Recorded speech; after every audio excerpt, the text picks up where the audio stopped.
welcome to Scorched Earth and a general reading for the sign of Virgo, Sun, Moon or Ascendant for the month of June 2023. I hope you're well, and apologies for the delay in getting these to you. Had some life stuff going on. Anyway, if the reading resonates with you and you'd like to go a little bit deeper, there will be an extended that you can access at the end. That will be the first link in the description box. The second link in the description box is to my private community, the Order of the Phoenix, over on Circle. You can get access to all of the extended content over there for no extra cost. Get to hang out with a truly extraordinary and gifted group of people. And we've actually started setting up classes and whatnot over there too. So if that sounds like your bag, you know what to do with that link. So let's get 3 cards. I'm using the Llewellyn today. I don't know if I mentioned that, but I am.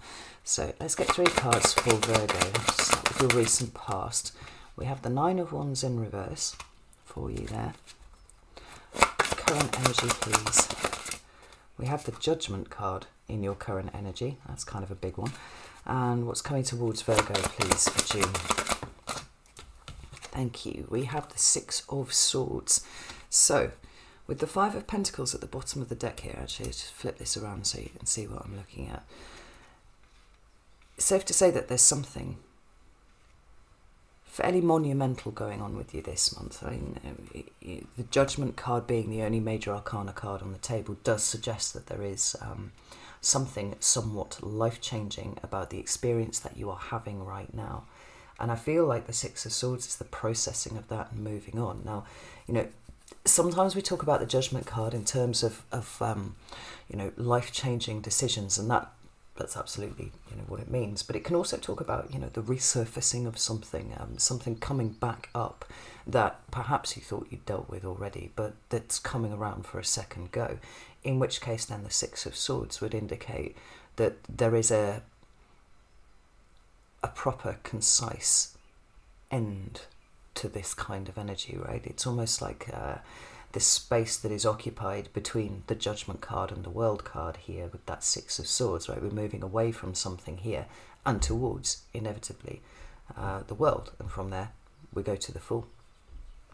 It's the behaviours, it's the responses, it's the thing that you do in the day-to-day that shifts you from an old cycle. And to that end, I actually really like this combination of cards here together. We do have the 5 of Pentacles at the bottom of the deck.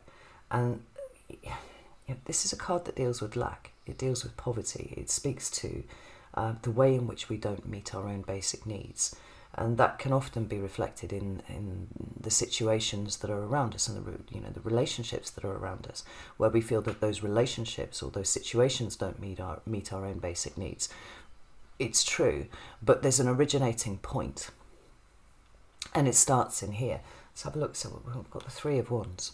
There's a change of behaviour coming up here for you, possibly the potential that you might be doing something differently. I mean, well, it's almost implied, really. If you're going to break out of a cycle, something needs to shift, and it could be a mindset or it could be an action, because we've got that 3 of Wands underneath there. So let's get some clarifiers out and put some meat on the bones of this, and then we'll get into what is going on with you specifically this month here, Virgo. So tell me about this 9 of Wands in reverse. Why is that here for Virgo, please? We have the Empress, nice, and we have the 6 of Wands. I'll leave it like that. What about the Judgment card? Really? Well, if we were in any doubt at all that what's going on with you right here, right now, isn't vitally important, then I feel like the double Judgment is really underlining that. Oh, and look at this. There, just as I said, onto the World card. What about the 6 of Swords? We have the Knight of Pentacles. There you are, Virgo. And the Ace of Cups. That is extraordinary. I have got goosebumps. Right. Oh, just give that a second. Right. We have the Moon card at the bottom of the deck. I'm sorry, I know that's a bit dark, but you can see that what they are. there's something truly extraordinary going on with you, Virgo, I think, this month. And it's so very subtle. It's so very subtle, but it's so very big at the same time, if I could put it that way.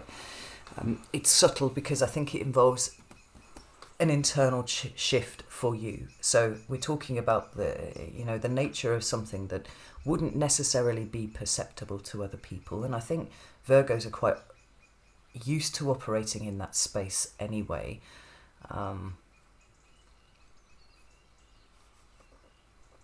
For one reason or another. But the Five of Pentacles and the Moon card together talk about something that is intrinsically and fundamentally a part of who you are inside. Right? To the extent that it has likely been imperceptible to you. Right? We were talking about things being imperceptible to other people, but I think it's imperceptible to you. And this is why the nature of the shift is so monumental, because we're talking about, I think, a complete reframing of your reality.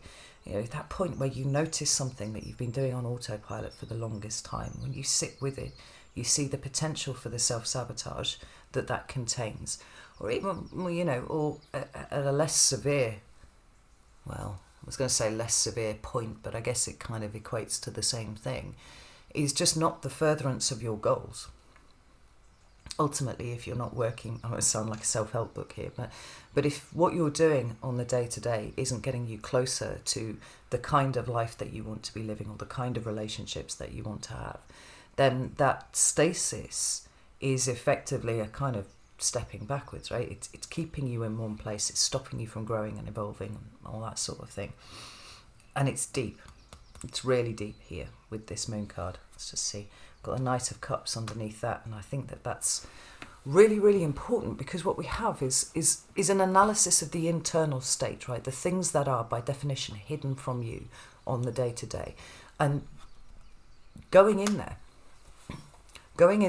open-heartedly, in an energy of forgiveness and compassion for whatever it is that you might find within there, in order that you can process it and allow it to be released, whatever thing this is that you found. So we'll start over here with the recent past, and we've got the Nine of Wands in reverse. It's an interesting card because in the upright it talks about resilience, but there's also an implied aspect of struggle to it too. I mean, there's a physicality about the Wands suit, and certainly, right the way through, we have this sense that of you being physically engaged in something, right? Or you could talk about it being creatively engaged, or just where your life force is at any given point, like the direction of travel of that. And we talk about boundaries and whatnot in the Nine of Wands too, when it's in the upright. When cards are reversed, they can talk about an obstacle to that kind of energy. We can be talking about a delay in that kind of energy. We can be talking about actually the exact opposite of that energy. And I think here, because the Nine of Wands leads on, inexorably to the 10, can't help but do that, what we've got is an increasing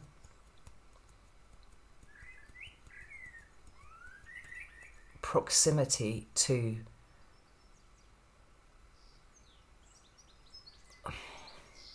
it's like a snapping point, but I don't feel like it's a snapping point, because that does sound a little bit violent, and that's not at all what I mean.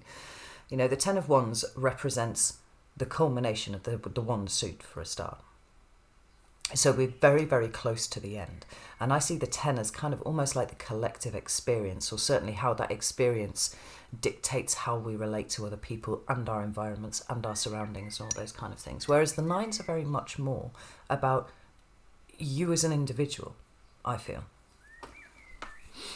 So we're pushing towards getting to the end of our tether, if you will, right? Getting to a point where things are too fucking hard and we can't do it like that anymore, so we have to do it differently. Not quite there yet, but certainly headed in that direction. Now, when it's in reverse, as it is here for you now, and we take into account the Empress and the Six of Wands, it feels to me a little bit more like a reassessment. You know, the Empress talks about fertility and abundance, right? She's the archetypal mother and all those kind of things too. But she's generally depicted as pregnant because of that.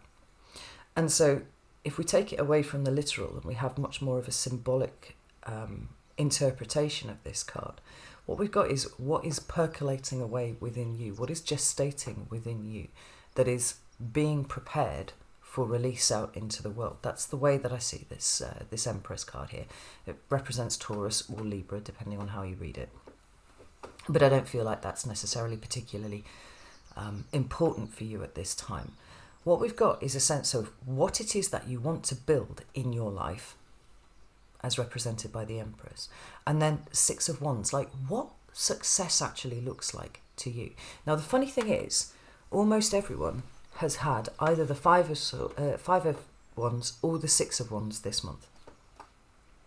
Some have had like one or the other. Some have had both. And the interesting thing about this is that I found it really difficult to kind of prize the meanings of these two cards apart, because they seem, interestingly, extremely dependent on each other.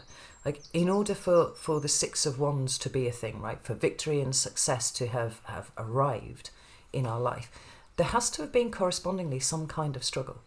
You know, sometimes we talk about the Five of Wands in terms of competition. You know, the things that we have to put ourselves out there in order to succeed, because without that competition, you can't win it. Right? I think I used an example in another reading of, having a race with a toddler, right? And treating it as if it was a serious thing and being able to gloat about it afterwards. An 18-month-old, running against an adult, of course the adult's going to win. It's not a fair competition. And it wouldn't be fair to treat it as, one of life's great successes upon completion of it. But correspondingly, if we get stuck in the Five of Wands, we lose sight of the Six of Wands, or we become very attached to what a Six of Wands looks like, when it might actually be something very different. And that's the interpretation that seems to have been running through most of the readings this month. So it feels like there's a reassessment of what success actually looks like, what the end result of the struggle should be for you. Because this Nine of Wands here, talking about boundaries and all that kind of thing, and we've always got a character who's looking a little bit fucked up.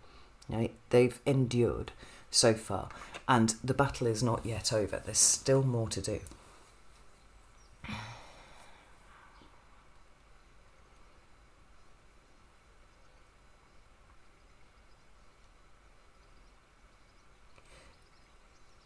And the reassessment feels like it goes further when you add in the Nine of Wands to the other two cards.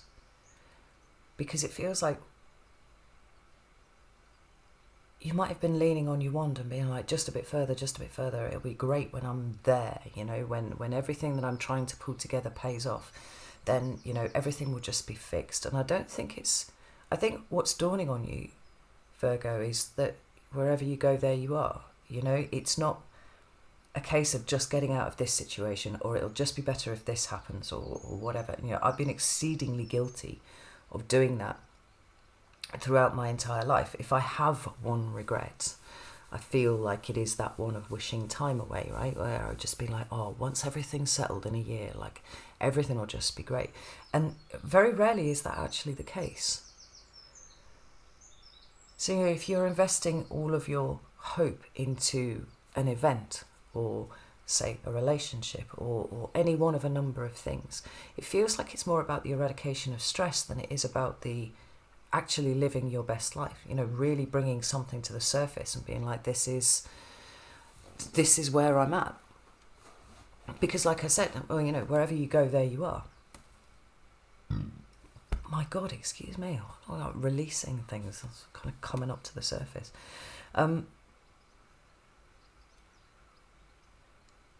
there's such a subtle and kind of nuanced understanding here of that it feels to me like it's kind of overhauling what you thought you wanted to achieve. Because the difference between the eradication of the things that stress you in your life, which was my definition of happiness for a long time, and the reality of what happiness actually is, as set against something like having fun or, something like that, can make an extraordinary difference to the way that you perceive the reality that you are sitting in right now.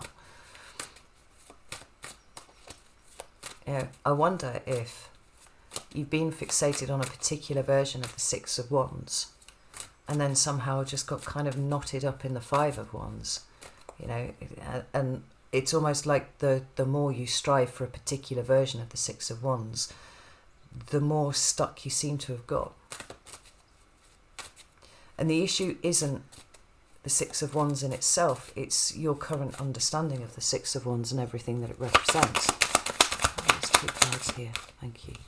So, we've got the Seven of Wands directly after that, which is a card of being defensive. Sometimes it's a card of being, can be protective. And I wonder if what you're starting to realise is the way that you've been trying to protect a version of yourself that currently exists, right? It's almost like you've tucked it under your arm and you're like, right, I've got to strive forwards, I've got to keep going, in this precious bundle of you, whatever it is here, cannot be touched, cannot be altered, cannot be changed by situations, right? So you're having to just really get down and battle against the elements, the wind, people even, in order to protect this thing and bring it to, wherever it has to go. But I think what I'm seeing here is that, like I said, it's the shift and the change is actually you. Because the situations might not change, the circumstances might not change, but wherever you go, there you are. And if you cannot alter your reality in the way that you want to at this time, then invariably the answer comes back to this idea that perhaps some sort of evolution of you is required. And that's not easy. It's absolutely not easy.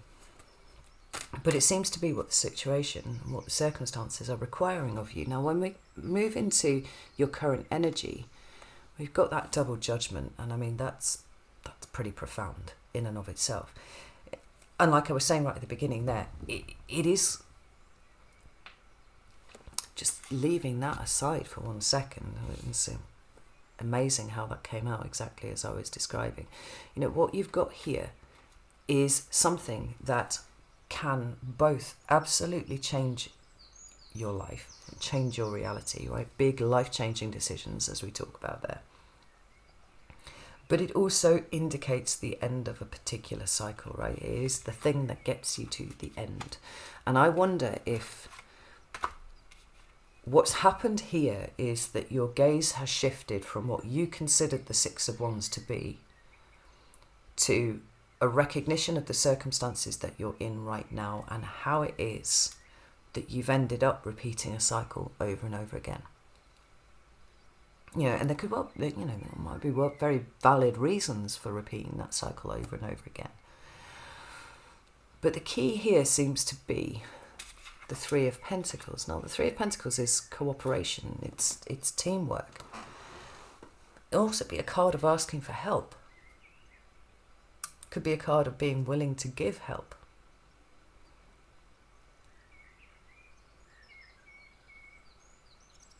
Let's just pull another card for the Three of Pentacles. Right, so we've got the Ace of Wands and the Empress again. Actually, Empress and Ace of Wands, it appeared that way. But the Seven of Cups now at the bottom of the deck. Now, the Seven of Cups represents confusion. Right? Emotional confusion, emotional illusion sometimes, when we're not quite sure what it is that we're dealing with. I mean, I love the you see there, the imagery on this, because we've got somebody being chased by these, nightmare creatures here. And actually, I think the true depiction of what's going on right now is this little boy who's hiding behind a rock, And we have the Five of Wands sitting beyond that.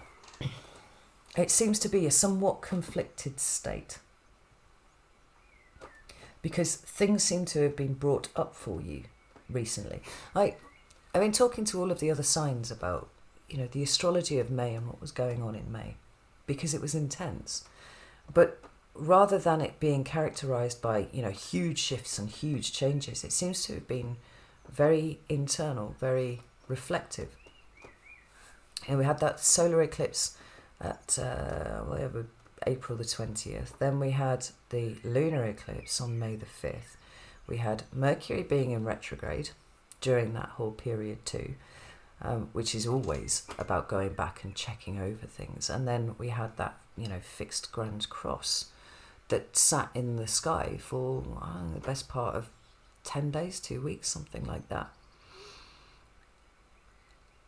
And the energy of May seemed to be very much about sitting in that soup, and saying, just allowing what comes up to come up. But now June seems to be where we assimilate all of that information and we start doing something about it. Now for you, like I said, it seems particularly internally rooted.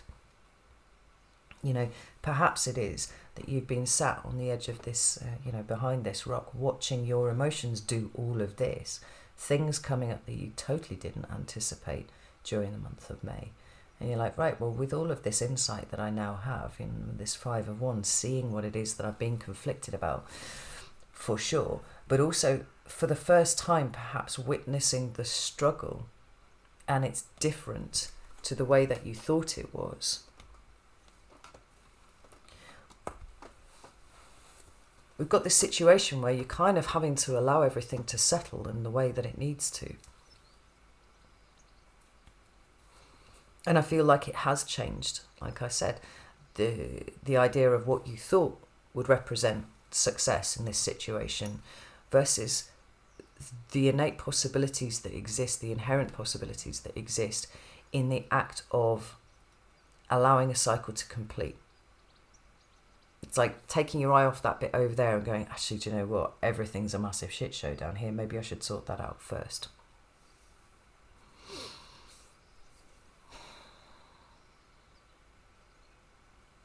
And there's the Empress and the Ace of Wands again. What we've got here is finishing off a cycle, right? Completing something, so that what it is that you're trying to bring out into the world, whether this is a version of your reality that you want to exist in, right, where actually things are a little more creative, a little bit more abundant, that there are more things for you to be grateful for within it. Or whether it's something like a literal project, right, some sort of literal life change that you're trying to bring about, whether that's travel or moving house, changing jobs, something like that. The energy of the Ace of Wands is initiatory. It's about changing the way that you live, really, when it comes down to it. It's about allowing a certain kind of creativity to flow that you have not had access to up until this point, because everything's been too fucking hard. And it's almost like the Ten of Wands is implied, but at the same time has been kind of skipped over a little bit, because you haven't had to allow things to get to such an insane degree of discomfort, although it's probably been quite uncomfortable, before realising that something needs to be done differently. Bringing an end to a cycle by realising that actually you don't need to see this out to its to an inevitable conclusion of such spectacular discomfort that only then are you driven to make the changes. I hope that this is making sense. And all of these cards here do seem to circulate around this Three of Pentacles. Like I said, it can be about cooperation and collaboration, working together with people to build something that will last a long time. But it can also be about asking for help. It can be about this. My partner said something to me once, and I kind of rolled my eyes at him because it was absolutely on point. And he said, asking for help doesn't mean that you're giving up. It means absolutely the opposite of that. It's that you're refusing to give up. And I rolled my eyes because it was the last thing that I wanted to hear at that point. I was being psychopathically independent, as I, like to do periodically.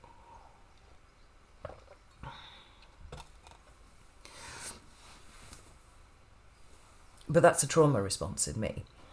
The one where I feel like I need to do everything myself. And the fact is, it does end up being a form of self-sabotage when I stick to my guns in that way. And actually, allowing other people to assist, as personally uncomfortable as I find that, is something that actually gets me much, much closer to my end goal. And it's not just a case of flipping the switch from yes to no, or no to yes rather, but understanding that there's a corresponding number of changes that have to happen within me before I can get to a point where I can say, okay, or could you please help with this? Because it's like being stabbed with needles all over every time I ever say anything like that. And so having all of this information really start to settle into the right places in you is showing you where an overemphasis on this has stopped you reaching this, and that needs to change. Now, there's no way that doesn't change your life. It does. Because like I said, it completely changes the nature of your reality, and there's something very healing about approaching one's trauma in that sort of way. This metaphor that I used before of you bundling what is precious about you up and tucking it under your arm and then trying to shoulder your way through difficult circumstances without that being touched at all, seemingly now being a way that you have absolutely ensured that your trauma persists in the way that it has done. It's talking about a totally different way of approaching what it is that you have been struggling with, and understanding that everything that is important and pure and worthy of preservation by you actually also needs its chance to evolve and develop and to grow and to become stronger. And so in doing that, there's something very different about the way that you have to approach what you're struggling with, personally or externally, in order to affect the kind of bigger life shift that actually is on the cards for you, literally speaking, So when we move into June, what we've got here is the Six of Swords, right? And there's the Knight of Pentacles and the Ace of Cups. Now, what I was saying before about taking what was precious to you and tucking it under your arm and making sure nothing happened to it, you could kind of draw correlations with the Knight of Pentacles here, except that the Knight of Pentacles is not struggling and he's not trying to hide what is of value and what is precious to him. Instead, he's elevating it so it's right in front of him, and in some ways it looks like it's guiding the way. There's no rush, there's no hurry. Everything done slowly and in the right, amount of time. Attention to detail often, and I think when we're talking about the level of kind of internal flux that is going on here, attention to detail is a skill that will, serve you well. But also the Knight of Pentacles is Virgo energy, right there, right? It's authentic Virgo energy.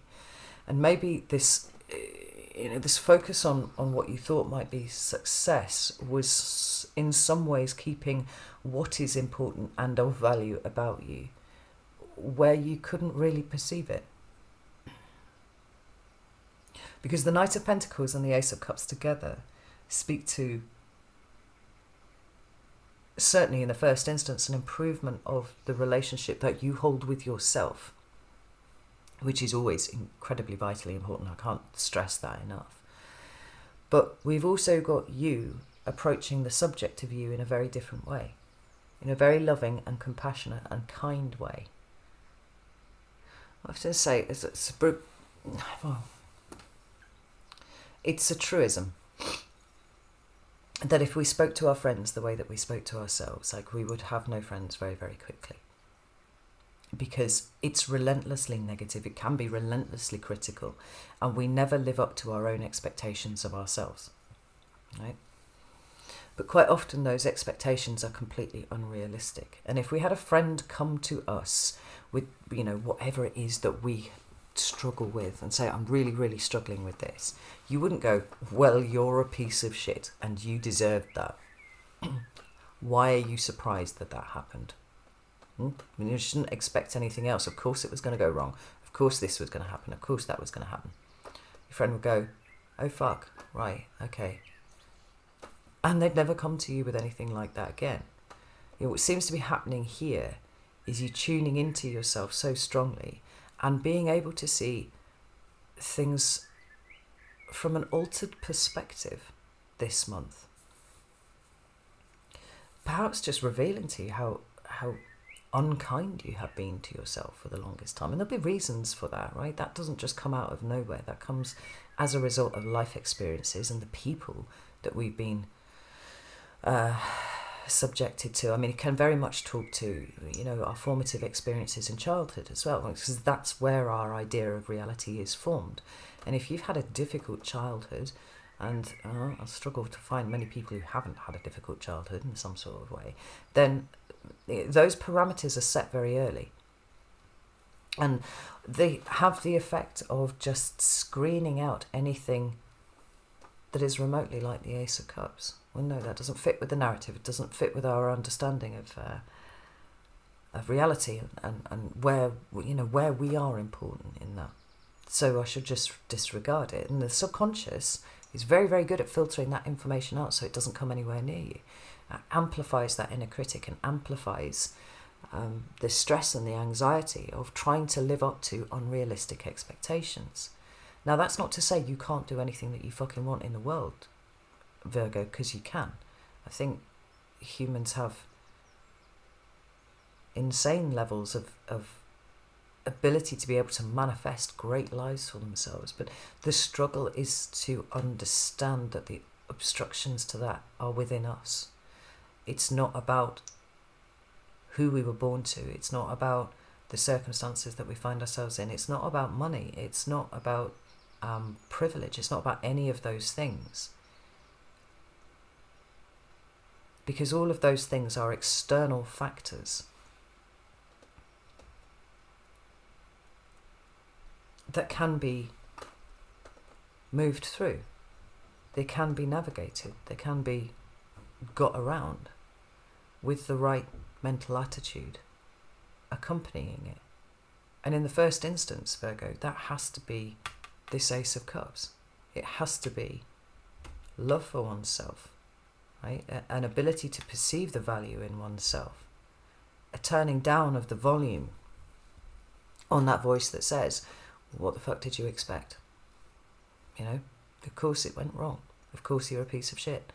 Of course you're a terrible fucking human being. We all make mistakes and we've all done things that are wrong. But I think the only time where it starts to become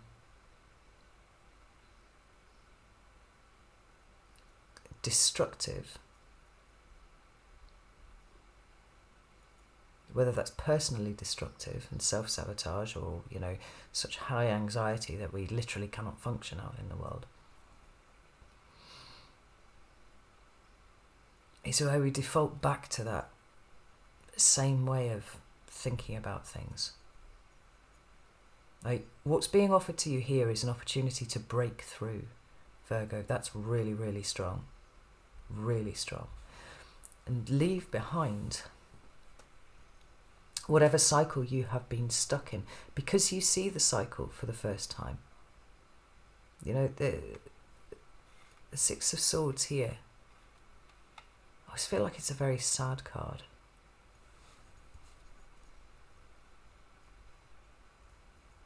It's leaving behind something that's been truly, truly difficult. And because it's swords, it's often what exists in our head. Our view of ourselves, the amount of love that we give to ourselves. But the processing machine, which is the mind, being the thing that's actually been hamstringing us for the longest time. Like, there's an opportunity to move away from something here.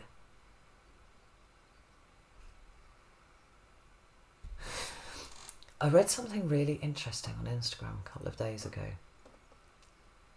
and I shall butcher what it was. I can't remember it exactly word for word, but it was somebody talking about having left an abusive relationship, and you know, the responses to the people from the people around them was like, "Oh, I'm so sorry, so sorry, so sorry."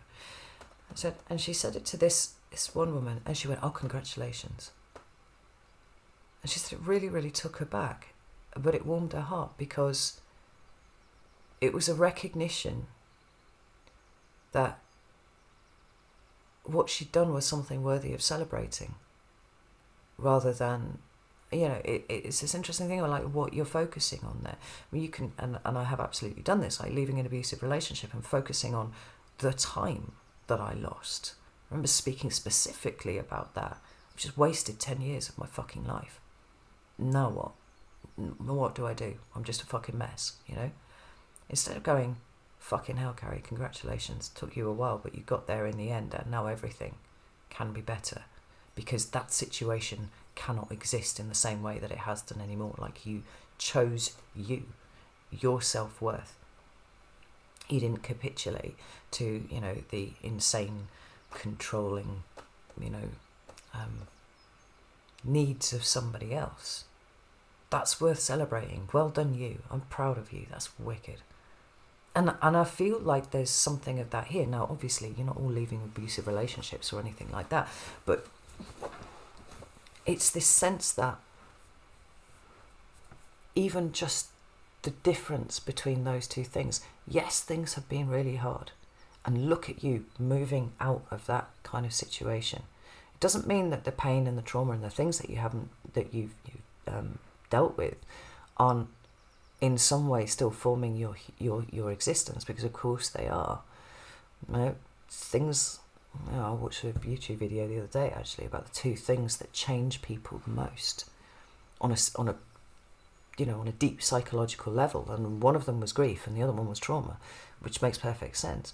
I mean, as we move through those experiences, and it's unfortunate that so many people have had those experiences. I know this was true for a lot of Virgos actually in the last 3 years, where grief certainly was an aspect of what you were working through. But I think in the working through of that grief, it's actually thrown up all sorts of other trauma that kept buried for a long time. It's brought it all up to the surface. And we do become wise off the back of these experiences. It's unpleasant, but it really does seem to be the way that we change the most. It's the way that we can allow ourselves to change the most, because nobody grows in a complacent space, right? If everything's cool, then why would you try and change anything, right? And I've always said that the discomfort that we're in is the universe going, you have to change, you have to change, you have to change. And that can be difficult to reconcile when you're going through situations where you're like, how many kind of crap things can happen to one person? Like, what kind of cruel God is in charge of my existence right now? Like, what the fuck?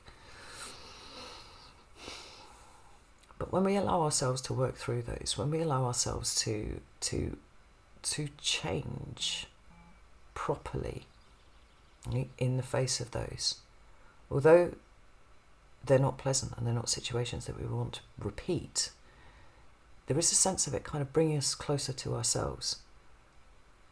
It really highlights this sense that you are your own best friend, and you have to be your own best friend. It's part of being here and living this experience, I think. But you have to really mean it. You have to really treat yourself that way. And for some of you, that might be getting to a point where you ask for help about things. Maybe for some of you, it's trust issues. Because of everything that you've experienced up until this point, you know, trying to trust someone feels like it's leaving you wide open, and that's difficult. The trust comes in yourself.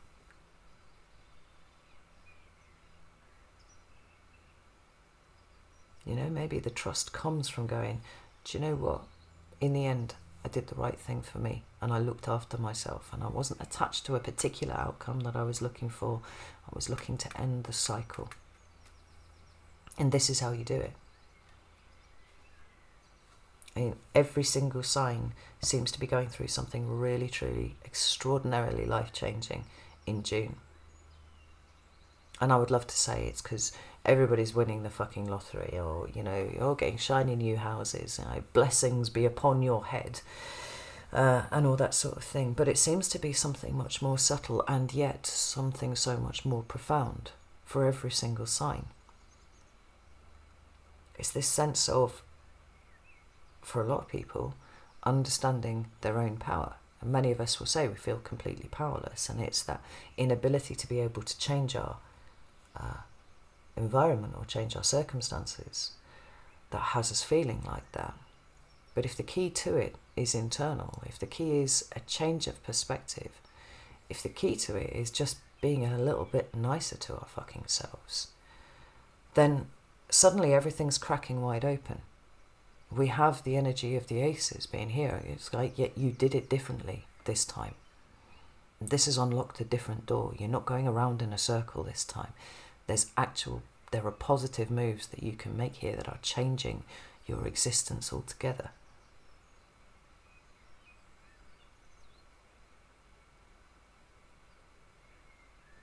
I think I've said to just about every single sign for June that nothing is insignificant this month. Like, for some signs there's been the message has been pushed even further than that, and they've been told that they should scrutinize everything. But I think because you're a scrutinize everything kind of sign, I feel a little less like that.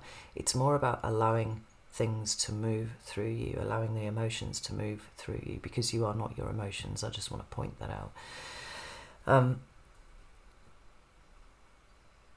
Every emotional reaction is significant. And I think the biggest crime that anybody could commit in June is allowing these things to pass on autopilot. Particularly when we're so concerned about moving out of a cycle, right? We often think it's about the big decisions that we make. Right, I'm going to go do this thing instead. You know, think about the Two of Wands, right? That way or that way. And actually it's something much more subtle than that. It's like the things that I do day to day.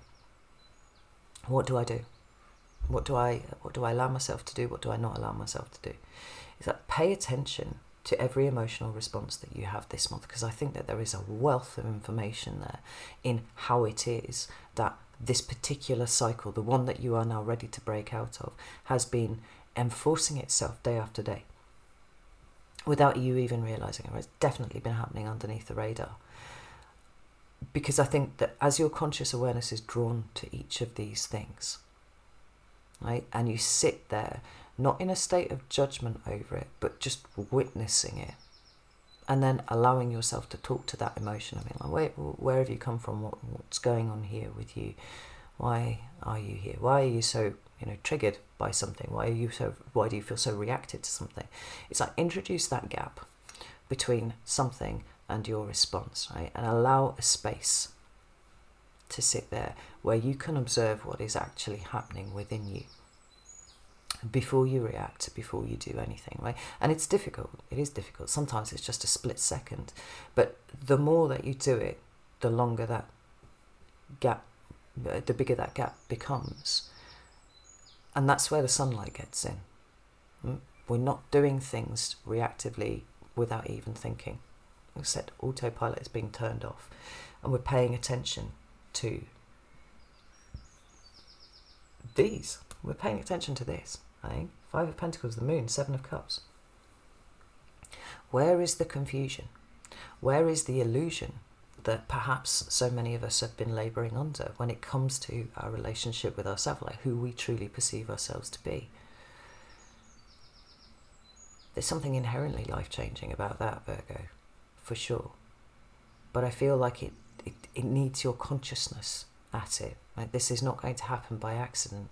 And that's what this whole month is about for you. This is really interesting. I'm going to go over to Vimeo now.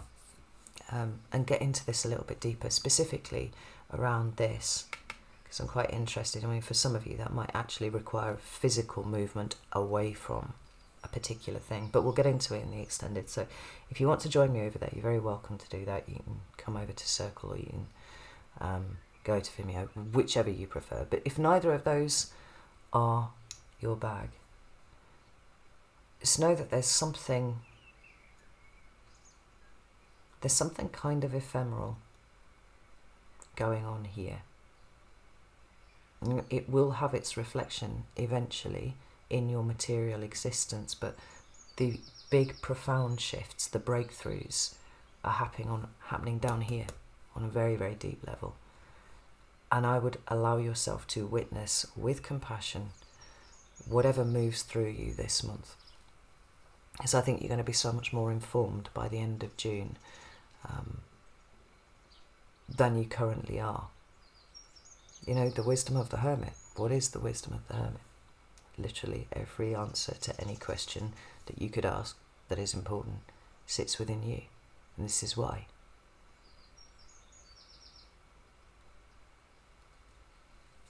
We need to swerve away from the critical this month. It's about passive observation, passive feeling, and allowing all of this stuff to flow, you know?